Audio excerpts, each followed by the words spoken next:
세상에는 렌즈에 담기지 못한 수만 가지의 진실이 존재합니다. 시간이라는 먼지 아래 덮여버린 기록들, 그리고 차마 꺼내놓지 못한 채 잉크처럼 번져버린 누군가의 생애들. 오늘 우리는 그 낡은 서랍 속에서 타버린 사진 한 장에 숨겨진 어느 부녀의 처절하고도 아름다운 기록을 꺼내보려 합니다. 여기는 잊혀진 기억의 조각들을 수집하는 곳, 스토리 아카이브입니다. 당신의 마음속에 묻어둔 그날의 조각은 지금 어떤 모습인가요? 제1막, 하얀 종이 위에 내리는 비. 나의 이름은 수진이에요. 사람들은 나를 죽은 사진을 살려내는 심폐소생술사라 부르곤 하지만 사실 내 작업대 위엔 늘 날카로운 메스와 차가운 핀셋이 놓여 있답니다. 이곳은 도심의 소음이 참아 닿지 못하는 골목의 끝자락, 마치 시간이 고여서 잠시 쉬어가는 듯한 낡은 사진관이죠. 나는 여기서 현대의 정교한 알고리즘조차 포기해버린 타버리고 뭉개진 누군가의 절망적인 기록들을 마주하곤 해요. 나에게는 남들에게 차마 말하지 못한 저주 같기도 하고 축복 같기도 한 비밀이 하나 있어요. 20년 전, 온 세상을 집어삼킬 듯한 화염 속에서 기적적으로 걸어나온 그날 이후부터였을까요? 내 손가락 끝은 아주 예민한 안테나가 되어버렸거든요. 훼손된 사진 위에 가만히 지문을 대면 인화지 속에 박제된 그날의 공기와 사람들의 비릿한 슬픔, 그리고 렌즈가 차마 담지 못한 마지막 비명까지 내 혈관을 타고 전해져요. 사진을 고치는 건 나에게 단순한 작업이 아니에요. 타인의 고통과 내 영혼을 하나로 묶어버리는 지독하고도 서글픈 유착인 셈이죠.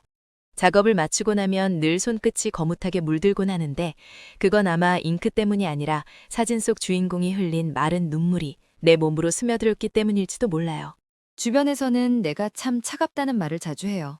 하지만 그건 타인의 뜨거운 생애에 행여나되지 않으려는 나만의 가냘픈 생존 방식이랍니다. 길고양이에게 사료를 줄 때도 나는 결코 눈을 맞추지 않아요.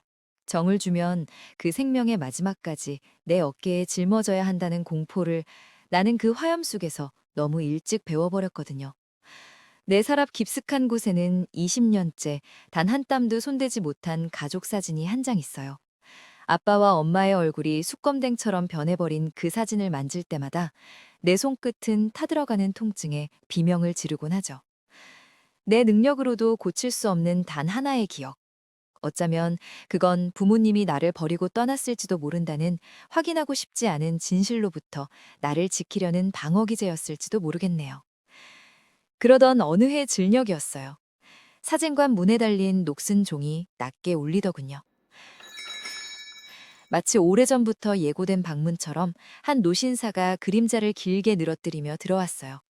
강석이라 불리는 그 노인은 낡은 코트 자락에 묻은 세월의 먼지를 털어낼 생각도 없이 내 앞에 섰죠. 텅 빈 듯한 그의 눈빛이었지만 나를 바라보는 그 짧은 찰나에는 말로 다 못할 기시감과 애틋함이 스쳐 지나갔어요. 마치 아주 오래전 잃어버린 소중한 조각을 마침내 발견한 사람처럼 말이에요. 그는 아무 말 없이 주머니에서 신문지에 겹겹이 쌓인 무언가를 꺼냈어요. 사진이라기보다 차라리 낡은 부적이나 말라버린 나뭇잎처럼 보였죠. 습기에 녹고 열기에 뒤틀려 이제는 그저 하얀 백지가 되어버린 종이 조각. 하지만 내가 그 종이 위에 손을 올리려는 순간 내 손끝이 미세하게 떨리기 시작했어요. 아직 닿지도 않았는데 인화지 너머에서 느껴지는 압도적인 열기와 누군가를 간절히 부르는 낮은 목소리가 내 귓가를 때렸거든요. 이곳 주인의 손끝이 죽은 사람의 미소까지 찾아낸다는 소문을 듣고 왔소. 노인의 목소리는 갈라진 땅 밑에서 올라오는 깊은 진동 같았어요. 나는 본능적으로 밀어내고 싶었죠. 이 사진을 만지는 순간 내가 평생 걸어 잠갔던 판도라의 상자가 열릴 것만 같은 불길한 예감이 들었으니까요. 너무 많이 훼손됐네요. 이건 신이 와도 못 고칩니다. 나는 일부러 차갑게 잘라 말하며 사진을 밀어냈어요. 하지만 노인은 물러서지 않았어요. 그는 사진관 구석구석을 마치 자기 집인 양 익숙하게 훑어보더니 내가 목에 걸고 있는 은색 펜던트를 뚫어지게 응시하더군요. 그의 눈동자에 일렁이던 짧은 파동. 그건 분명한 확인이었고 동시에 아주 서글픈 안도였어요. 그는 가방을 둔 채 서둘러 밖으로 나갔습니다. 기다리겠소. 당신이 이 하얀 종이 속에서 빛을 찾아낼 때까지 말이요. 그가 떠난 자리엔 짙은 약품 냄새보다 더 진한 그리움의 향기가 남았어요. 나는 그가 두고 간 가방을 열어보지 않아도 알 수 있었죠. 이 노인이 나를 찾아온 건 결코 우연이 아니라는 걸요. 그가 내민 백지 사진은 나에게 던진 커다란 질문이었고, 나는 이제 그 답을 찾기 위해 내 생명력을 깎아먹는 위험한 작업을 시작해야만 해요. 제일 이 순간, 내 손끝에서는 20년 전의 그 뜨거운 화염의 기억이 다시금 타오르기 시작했답니다. 제2막 붉은 선고와 거부할 수 없는 인력. 노인이 남기고 간 가방은 마치 주인 없는 무덤처럼 작업대 위에 덩그러니 놓여 있었어요. 당장이라도 문 밖으로 던져버리고 싶었죠. 가방에서 풍기는 그 낡은 가죽 냄새와 코끝을 찌르는 이름 모를 약품 향이 내 신경을 날카롭게 자극했거든요. 하지만 내 손가락 끝은 이미 가방 지퍼를 향해 미세하게 떨리고 있었답니다. 그건 단순한 호기심이 아니라 잃어버린 내 몸의 일부를 찾으려는 본능적인 갈망 같은 것이었죠. 가방 안에서 툭 하고 떨어진 건 한 장의 붉은색 판정서였어요. 최장암 말기, 기대수명 3개월. 그 차가운 글자들은 내 눈이 멀어버릴 듯 선명하게 다가왔죠. 3개월. 누군가에게는 한 계절이 저무는 짧은 시간이지만 평생을 미뤄온 용서를 구하기엔 턱없이 부족한 찰나잖아요. 나는 그가 내밀었던 백지 같은 사진을 다시 보았어요. 아무것도 그려지지 않은 그 하얀 종이가 이제는 노인의 소리 없는 비명이자 나를 향해 뻗친 마지막 손길처럼 느껴졌습니다. 왜 하필 나였나요? 왜 이 무거운 짐을 내 앞에 던져두고 간 거예요? 나는 텅 빈 허공에 대고 쏘아붙였지만 내 손은 어느새 현상액을 배합하고 있었어요. 평소에 나라면 절대 하지 않았을 무모한 선택이었죠. 하지만 내 안에 무언가가 속삭이더군요. 이 노인의 시간이 멈추기 전에 사진 속 빛을 찾아내지 못한다면 나의 20년 동안 영원히 그날의 잿더미 속에 갇혀 있을 거라고 말이에요. 나는 결국 금기를 깨기로 했습니다. 내 생명력을 이나지에 쏟아 부어서라도 그가 감추고 온 진실의 실루엣을 기어이 끄집어내기로 한 것이죠. 다음 날 노인은 가방을 찾으러 온 게 아니라 마치 내 수락을 미리 알고 있었다는 듯 담담한 표정으로 다시 나타났어요. 어제보다 더 수척해진 그의 얼굴엔 죽음에 대한 공포보다 긴 여행 끝에 목적지에 다다른 여행자의 평온함이 서려 있었죠. 나는 가방을 돌려주는 대신 작업대 조명을 켜고 그를 자리에 앉혔어요. 어르신, 이 사진 제가 해볼게요. 하지만 이건 제 살을 깎아먹는 일이 될 거예요. 그러니 약속하세요. 사진이 완성될 때까지 반드시 살아계시겠다고 말이에요. 노인은 내 손을 물끄러미 바라보다가 아주 천천히 고개를 끄덕였어요. 그의 거친 손등이 내 손에 닿았을 때 나는 마치 전기 충격 같은 파동을 느꼈답니다. 그건 슬픔을 나누는 정도가 아니라 끊어졌던 핏줄이 다시 이어지는 듯한 지독한 통증이었죠. 고맙소. 당신이라면 내 아내의 마지막 미소를 찾아줄 수 있을 것 같았소. 젖어있는 그의 목소리엔 묘한 확신이 담겨 있었어요. 나의 이름은 수진입니다. 나는 오늘 한 남자의 시한부 선고를 나의 숙명으로 받아들였습니다. 붉은 조명 아래서 백지 같던 인화지 위로 아주 미세한 윤곽선이 떠오르기 시작했어요. 정말 눈을 가늘게 뜨고 보아야만 겨우 보이는 은은한 선들. 누군가의 어깨선 같기도 하고 갓난아이를 포근하게 감싼 포대기의 결 같기도 했죠. 나는 숨을 죽이고 그 선들을 따라갔어요. 나의 심장박동과 사진 속 희미한 기억이 하나로 연결되는 기묘한 감각을 느끼면서요. 직감할 수 있었어요. 이 사진의 복원이 끝나는 날 나의 칠흑 같던 과거에도 작은 서광이 비칠 거라는 사실을요. 하지만 동시에 두려움이 엄습하더군요. 진실은 현상액보다 더 투명하고 잔인하게 다가올 게 뻔했으니까요. 노인은 차를 마시며 창밖으로 지는 해를 바라보았어요. 인생은 참으로 덧없더군. 젊었을 땐 성공이 전부인 줄 알았고 사랑하는 사람들을 기다리게 하는 게 당연한 줄 알았지.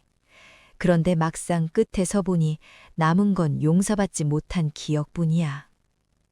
나는 홀로 암실에 남았습니다. 밖에는 비정한 겨울바람이 창문을 두드렸지만 내 손끝은 사진 속 여인의 온기를 찾아 뜨겁게 달궈지고 있었죠. 3개월.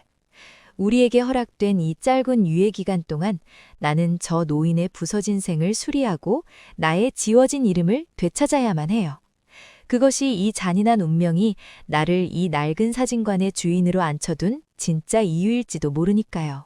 제3막 엇갈린 대화, 닮은 꼴의 외로움. 사진관의 시계추가 유난히 무겁게 흔들리던 오후였어요. 강석 어르신은 이제 매일같이 이곳을 찾아와 구석진 의자에 가만히 앉아 계시곤 하죠. 우리는 많은 말을 나누지 않았지만 차 끓는 김 사이로 흐르는 그 적막함은 그 어떤 말보다 깊은 위로가 되어 주었답니다. 나는 현상에게 손을 담그고 눈을 감은 채 사진 속의 파편들을 붙잡으려 애를 썼어요. 내 손끝을 타고 전해지는 진동은 점점 구체적인 형상을 갖추기 시작했죠. 아이의 자지러지는 웃음소리, 그리고 그 웃음을 포근하게 감싸안는 여인의 부드러운 콧노래 소리 같은 것들이 말이에요. 어르신, 인생에서 가장 지우고 싶은 기억은 무엇인가요? 내가 툭 던진 질문에 노인은 한참 동안 찻잔 속의 찻잎을 내려다보더군요. 지우고 싶은 기억이라. 사실은 지우고 싶은 게 아니라 다시 돌아가서 단 한 번만이라도 다르게 행동하고 싶은 순간들이지. 그때 내가 그 손을 놓지 않았더라면, 그때 내가 그 문을 열지 않았더라면 하는 부질없는 미련들이 나를 지금까지 살게 한 독이었소. 그의 목소리에는 뼛속까지 시린 후회가 배어 있었어요. 나는 그 독이 무엇인지 더 묻지 않았답니다. 나 역시 내 기억의 깊은 심연 속에 정체 모를 독을 품고 살아왔으니까요. 나는 복원된 사진의 윤곽선을 모니터에 띄우고 세밀한 작업을 시작했어요. 뭉개진 픽셀 사이로 여인의 눈매가 서서히 드러날 때마다 내 심장은 이유 없이 요동을 쳤죠. 기억은 때로 독이 되기도 하지만 때로는 살아갈 이유가 되기도 하더군요. 저는 부모님에 대한 기억이 전혀 없어요. 화재 사고로 모든 게 제가 되어버렸거든요. 그래서 남들의 행복한 사진을 고칠 때마다 사실은 조금 질투가 났어요. 나의 이 냉소적인 고백에 노인은 고개를 들어 나를 물끄러미 바라보았어요. 그의 눈에 기묘한 빛이 서리더군요. 사진사 양반도 불길송에서 살아남았구려. 우리 참 닮았소. 불행의 냄새를 맡고 살아온 것까지 말이요. 그 순간이었어요. 내 손끝에 닿은 사진의 한 귀퉁이에서 강렬한 빛의 잔상이 튀어올랐죠. 여인의 품에 안긴 아기의 목에 걸린 아주 작은 금속 조각. 나는 그 부분을 수천 배로 확대해 보았어요. 흐릿한 형체 사이로 나타난 건 작은 은색 펜던트였죠. 그 펜던트에는 독특한 문양의 어린 양이 새겨져 있었어요. 내 심장이 그대로 멎는 것만 같았답니다. 내 목등덜미 아래 20년째 한 번도 내 몸에서 떨어진 적 없는 나의 유일한 유품과 똑같은 문양이었으니까요. 나는 떨리는 손으로 내 목걸이를 거머쥐었어요. 설마 하는 의심이 머릿속을 하얗게 태워버렸죠. 노인은 내 상태를 눈치채지 못한 채 나지막하게 이야기를 이어갔어요. 내가 지키지 못한 약속 중 가장 아픈 건 내 딸아이에게 예쁜 구두 한 켤레 사주겠다고 한 약속이었소. 그날 불길이 우리 집을 집어삼키지만 않았어도 나는 지금쯤 그 아이가 해주는 밥을 먹으며 늙어가고 있었겠지. 노인의 목소리가 젖어들었어요. 나는 아무 대답도 할 수 없었답니다. 모니터 속 여인의 미소가 마치 나를 향해 손을 뻗는 것만 같아 숨이 막혀왔거든요. 내가 복원하고 있는 이 사진이 어쩌면 내가 그토록 증오하고 원망했던 나의 아버지의 기록일지도 모른다는 공포가 엄습해왔어요. 나의 이름은 수진입니다. 나는 지금 내가 누구인지도 모른 채 나를 버렸을지도 모르는 한 남자의 기억을 수리하고 있어요. 아니 어쩌면 진실은 내가 알고 있던 것과 다를지도 모르겠네요. 노인의 최장한 판정서와 그의 떨리는 손마디, 그리고 내 목에 걸린 펜던트. 이 모든 실마리가 하나의 지점으로 모이고 있었죠. 하지만 나는 아직 물어볼 용기가 없었어요. 당신이 나의 아버지인가요? 라고 묻는 순간 내가 평생을 버텨온 냉소적인 자아는 무너져 내릴 게 뻔했으니까요. 우리는 그렇게 서로의 정체를 안개 속에 숨긴 채 닮은 꼴의 외로움을 나누며 밤을 지새웠습니다. 밖에는 소리 없이 눈이 내리기 시작하더군요. 노인은 기침을 하며 자리에서 일어났어요. 내일은 사진이 좀 더 선명해지겠구려. 내가 기력이 다하기 전에 그 얼굴을 볼 수 있게 해줘서 정말 고맙소. 그는 휘청거리는 걸음으로 사진관을 나섰어요. 나는 그의 뒷모습에 대고 차마 부르지 못한 한마디를 입안에서 굴려보았답니다. 아버지. 그 낯선 단어가 혀끝에서 쓰디쓰게 맴돌더군요. 나는 다시 암실의 붉은 조명 아래 잠겼습니다. 이제 사진 속 여인의 얼굴은 거의 완벽하게 살아났어요. 그녀는 세상에서 가장 평온한 표정으로 아기를 안고 있었죠. 그 아기의 눈동자 속에 비친 촬영자의 실루엣. 나는 내 능력을 극한으로 끌어올려 그 작은 점 같은 실루엣을 들여다보았어요. 카메라를 들고 환하게 웃고 있는 젊은 시절의 강석. 아니, 나의 아버지. 그 웃음은 결코 가족을 버릴 사람의 표정이 아니었답니다. 나는 비로소 깨달았어요. 진실은 현상액보다 더 투명하고 잔인하게 내 앞에 다가와 있다는 것을요. 제4막, 현상액 위로 터오르는 잔인한 진실. 사진관의 공기는 이제 숨이 막힐 듯 무겁기만 하네요. 복원 작업이 막바지에 다다를수록 내 손가락 끝은 시뻘겋게 달아올라 당장이라도 터져버릴 것 같은 통증에 시달려야 했죠. 나의 이 기묘한 능력은 내 생명력을 거름삼아 사진 속에 잠들어 있던 그날의 소리들을 더욱 또렷하게 불러오기 시작했어요. 뜨거워, 아빠, 아빠! 내 귓가를 찢어발기는 어린아이의 비명. 그건 20년 전 그곳에 멈춰있던 바로 나의 목소리였어요. 그리고 이어지는 짐승 같은 포효. 수진아, 기다려. 아빠가 간다. 제발 수진아. 그 목소리는 지금 내 옆에서 가쁜 숨을 몰아쉬는 노인의 젊은 시절 절규였습니다. 나는 마우스를 쥔 손을 부르르 떨며 모니터를 응시했어요.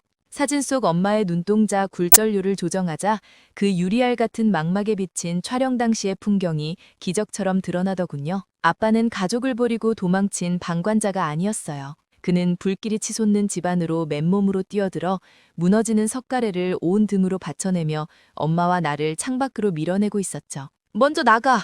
내가 뒤따라갈게! 제발 살아서 가! 그것이 아빠가 남긴 마지막 약속이었던 거예요. 하지만 아빠는 뒤따라오지 못했습니다.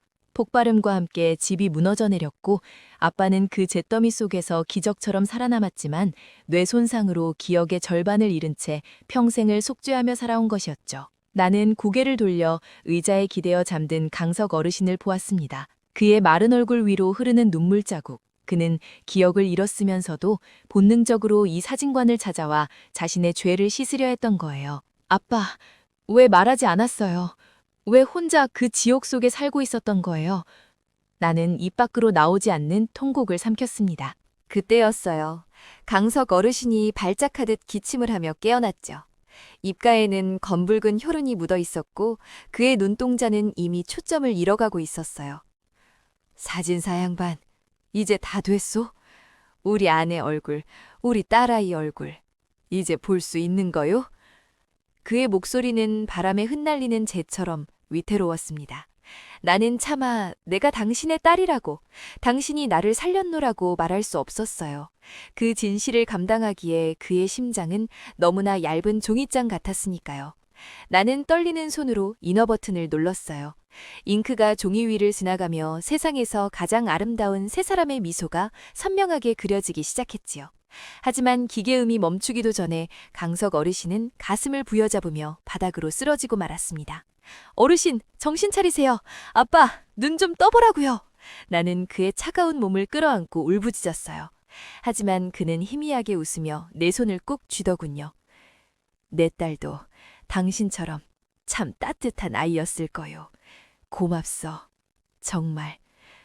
구급차의 사이렌 소리가 멀리서 들려오고 강석 어르신은 들것에 실려 사진관을 떠났습니다.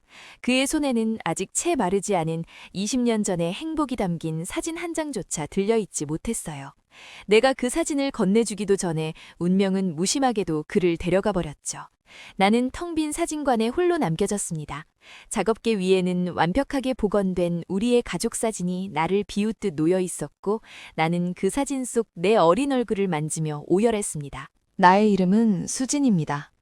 나는 오늘 가장 소중한 사람의 기억을 수리했지만 정작 그에게 그 기억을 돌려주지는 못했습니다. 내 능력은 축복이 아니라 저주였던 걸까요? 진실을 알게 된 대가는 너무나 가혹하기만 하네요.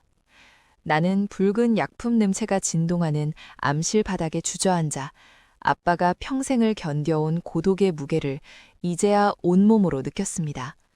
밖에는 비정한 겨울비가 내리고 있었고 사진관의 시계는 마치 주인과 운명을 같이 하듯 12시 정각에 멈춰섰습니다. 나는 비틀거리며 일어나 사진을 가슴에 품었습니다. 아직 늦지 않았다고. 아빠의 심장이 완전히 멈추기 전에 이 사진을 보여줘야 한다고 생각하며 빗속으로 뛰어나갔죠. 신발 한 짝이 벗겨진 줄도 모른 채 나는 생애 처음으로 사진사 수진이 아닌 딸 수진으로서 아빠를 향해 달렸습니다. 아빠, 제발 죽지 마. 아직 내가 누군지 말 못했단 말이야. 나의 외침은 차가운 빗물에 씻겨 내려갔지만 내 가슴 속 사진만은 나의 뜨거운 체온으로 달궈지고 있었습니다. 오막, 이름 없는 골목에 남겨진 빛의 유산. 병원 복도는 유난히 길고 차가웠어요. 빗물에 젖은 내 발소리가 복도 끝까지 비명처럼 울려 퍼졌죠. 나는 숨이 턱끝까지 차오른 채 중환자실 유리창 너머로 창백하게 누워있는 아빠를 보았습니다. 수많은 기계장치에 의지해 가느다란 숨을 이어가는 그 모습은 마치 금방이라도 꺼질 듯 위태로운 촛불 같았거든요. 나는 간호사의 재질을 뿌리치고 그 곁으로 다가가 떨리는 손으로 복원된 사진을 보여주었어요. 아빠, 보세요. 여기 있잖아요. 우리 엄마, 그리고 아빠가 지켜낸 저 수진이에요. 하지만 아빠의 눈은 다시는 떠지지 않았습니다. 삐 소리와 함께 모니터의 곡선이 평평한 직선으로 변하는 순간 세상의 모든 소리가 사라진 듯한 정적이 찾아왔죠. 나는 그 차가워진 손을 잡고 사진관에서 차마 부르지 못한 이름을 목 놓아 불렀어요. 아빠, 미안해. 내가 너무 늦었지? 당신이 나를 버린 줄 알고 미워만 해서 정말 미안해. 눈물이 인화지 위로 떨어져 번졌지만 사진 속 아빠의 웃음은 여전히 따뜻하기만 했어요. 마지막 순간까지 이 사진을 보지 못하고 떠난 거라 생각하며 나는 가슴을 쥐어뜯었습니다. 그때였어요. 곁을 지키던 간호사가 내게 낡은 수첩 하나를 건네더군요. 강석 어르신이 의식을 잃기 직전까지 품고 있던 일기장이었어요. 떨리는 손으로 펼친 첫 페이지에는 나조차 몰랐던 놀라운 고백이 적혀 있었죠. 사진관 아가씨, 아니, 나의 딸 수진아. 사실 나는 네가 사진 위에 손을 얹는 첫날부터 알고 있었단다. 그 손끝의 떨림, 그리고 네 목에 걸린 그 은색 펜던트. 그것은 내가 불길 속에서 너를 밀어내며 마지막으로 확인했던 나의 심장이었으니까. 일기장 속의 글씨는 빗둘빗둘했지만 그 안에는 내가 상상조차 못한 사랑이 흐르고 있었어요. 너는 나를 알아보지 못하는 척했지만 나는 네가 사진사로 남아있는 그 모습이 대견해서 차마 아비라고 나설 수가 없었어. 죄 많은 이 늙은이가 네 찬란한 현재를 더럽히고 싶지 않았단다. 네가 내려준 따뜻한 차 한 잔을 마시며 나는 이미 모든 죄를 용서받은 기분이었단다. 나는 글자를 읽더 내려갈 수 없을 정도로 오열했습니다. 아빠는 사진을 보지 못하고 떠난 것이 아니었어요. 그는 이미 렌즈 너머가 아닌 내 눈동자 속에서 그토록 그리워하던 가족의 얼굴을 매일 보고 있었던 거예요. 수진아, 인생은 참으로 아팠단다. 하지만 오늘 너를 다시 만나고 보니 그 모든 고통이 오늘 이 순간을 위한 인내였음을 깨달았다. 인생은 비록 상처투성이지만 그 상처들이 모여 결국 너라는 아름다운 사진 한 장을 남겼구나. 장례를 마치고 다시 돌아온 사진관은 고요했습니다. 나는 멈춰있던 시계 태엽을 다시 감았어요. 똑딱거리는 소리가 마치 아빠의 심장박동처럼 다정하게 들려왔죠. 나는 아빠가 마지막으로 부탁했던 그 백지 같은 사진을 액자에 넣어 가장 잘 보이는 곳에 걸었습니다. 이제 그 사진은 더 이상 백지가 아니에요. 내 눈에는 그 안에서 환하게 웃고 있는 우리 세 사람의 완벽한 풍경이 선명하게 보이니까요. 나의 이름은 수진입니다. 나는 오늘 나의 가장 아픈 기억을 수리했습니다. 그리고 깨달았어요. 기억을 수리한다는 건 과거를 바꾸는 게 아니라 과거를 바라보는 나의 마음을 고치는 일이라는 걸요. 아빠는 떠났지만 그가 남긴 사랑은 내 손끝에 남아 이제 또 다른 누군가의 부서진 세계를 고칠 힘이 되어줄 거예요. 밖에는 어느덧 눈이 그치고 따스한 봄볕이 들기 시작하네요. 나는 다시 사진관 셔터를 올립니다. 골목 어귀에 길고양이들이 기지개를 켜고 사람들의 발소리가 활기차게 들려와요. 인생은 참으로 아팠지만 그 아픔조차 아름다웠노라고 고백할 수 있는 오늘이 참으로 소중합니다. 누군가 다시 낡은 사진 한 장을 들고 이 문을 두드린다면 나는 세상에서 가장 따뜻한 미소로 그를 맞이할 거예요. 어서 오세요. 당신의 가장 아름다운 기억을 수리해 드립니다. 나의 렌즈는 이제 실품이 아닌 희망을 향합니다. 우리가 겪은 모든 시련은 결국 사랑이라는 이름의 걸작을 만들기 위한 과정이었음을 나는 이제 믿어요. 아빠, 보고 있나요? 당신이 지켜낸 나의 오늘이 이렇게나 눈부시게 아름답습니다. 나는 오늘도 빛의 지문을 따라 당신이 남긴 세상의 온기를 기록합니다. 인생은 정말로 살아봄직한 아름다운 여행입니다. 우리는 때로 누군가를 원망하며 평생을 보냅니다. 하지만 우리가 마주했던 그 차가운 진실 너머에는 사실 나를 지키기 위해 기꺼이 불길 속으로 뛰어들었던 누군가의 뜨거운 사랑이 숨어 있을지도 모릅니다. 기억을 수리한다는 것. 그것은 어쩌면 상처 입은 과거를 고치는 일이 아니라 이제야 비로소 그 사람의 진심과 화해하는 과정일 것입니다. 오늘 기록된 이 이야기가 당신의 시린 계절에 작은 온기가 되었기를 바랍니다. 기억은 사라져도 그 속에 담긴 사랑은 결코 지워지지 않으니까요. 지금까지 스토리 아카이브였습니다. 당신의 소중한 기억도 이곳에 잠시 머물다 가시길 바랍니다.